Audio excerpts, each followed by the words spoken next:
പരിപാടി എന്താ സിറ്റിയിൽ എന്താ പരിപാടി നിങ്ങൾക്ക്? ഇതൊക്കെ തന്നെ പരിപാടി. ഇങ്ങനെ മുട്ടിയിരിക്കും. എങ്ങനെയാണ് ക്ലബ് ആയതപ്പോ പരിപാടിയൊന്നും ഇല്ലെങ്കിൽ അത് ഞാൻ പറഞ്ഞുതരാം. അത് നിന്നെക്കാട്ടിലും നല്ല രീതിയിൽ അവർ RP ചെയ്യുന്നതുകൊണ്ടാണ് അവന്മാരവിടെ ബ്ലാക്ക് മാഫിയ ആയതും ഒരു ക്ലബ് ആയതും. നിന്നെക്കാട്ടിലും ബെറ്റർ കമ്മ്യൂണിക്കേഷൻ അവർക്കുണ്ട്. അവര് കിടിലമായിട്ട് സിറ്റിയിൽ പല കാര്യങ്ങളും ചെയ്യുന്നുണ്ട്.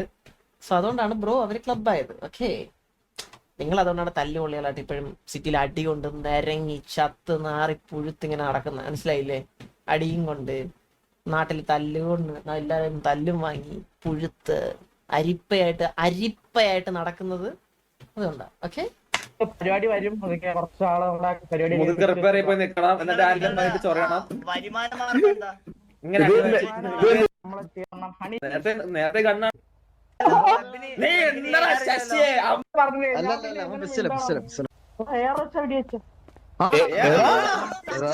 അത് കില്ലാടി കൊള്ളാ കേട്ടാ. അപ്പൊ എങ്ങനെ കാര്യമില്ല.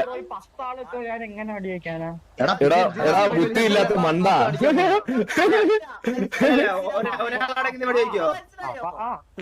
ആളെ കൂട്ടിക്കൊണ്ടുവരാം. നീ കൂട്ടുകാരനെ ഇതുപോലെ അപ്പൊ 10 പേർക്ക് ഒരേ സമയം കുനിഞ്ഞിരുന്ന് വായിലെടുക്കാം.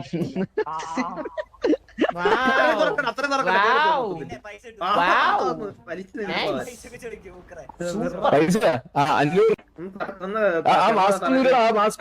ആ മാസ്ക് തറയിൽ നിന്ന് കടന്ന് നോക്കട്ടെ. ഇവിടെ സിറ്റിയില് വൈറസ് എന്താണ്ടോ ഒരു പ്രശ്നം പിന്നെ ഇത്ര ആൾക്കാരൊക്കെ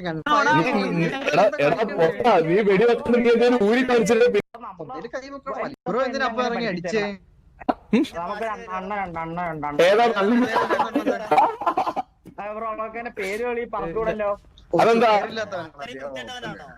നമ്മളെ ബോസിനെ വിളിക്കല്. ബോസ് എന്നാ? ബോസിന്റെ പേര് പറ. ബോസിന്റെ പേര് പറടാ. ഗണ്ണേമില്ലേ നീ ബോസിന്റെ പേര് പറ. നീ ബോസിന്റെ പേര് പറ. നീ ബോസിന്റെ പേര് പറ. കേട്ടില്ല? ബോസിന്റെ പേര് ബോസ് എന്നാ, വേറെ പേരില്ല ബോസിന്. അവനാരിട്ടത്? ബോസ് എന്ന് അവൻ ആര് പേരിട്ടത്? തന്തയായിരിക്കും പേരിട്ടത്. അവന് തന്തയെ കൊണ്ട് അത്രക്ക് വലിയ ഉള്ളി. പറഞ്ഞേട്ടാ, അവനവന്റെ തന്തയായിരിക്കും പേരിട്ടത്. നിനക്ക് തന്തയില്ലാത്തോണ്ട് ചിലപ്പോ അത് മനസ്സിലാക്കാൻ പറ്റത്തില്ലായിരിക്കും. അങ്ങനെ ഇതുവരെ ഒരു പെൺകുട്ടിയോടും സംസാരിച്ചിട്ടില്ലേ? എന്നാൽ എന്തേ എന്നോട് സംസാരിക്കൂ. ഞാൻ നിന്നെ ജഡ്ജ് ചെയ്യില്ല, ലജ്ജിക്കണ്ട.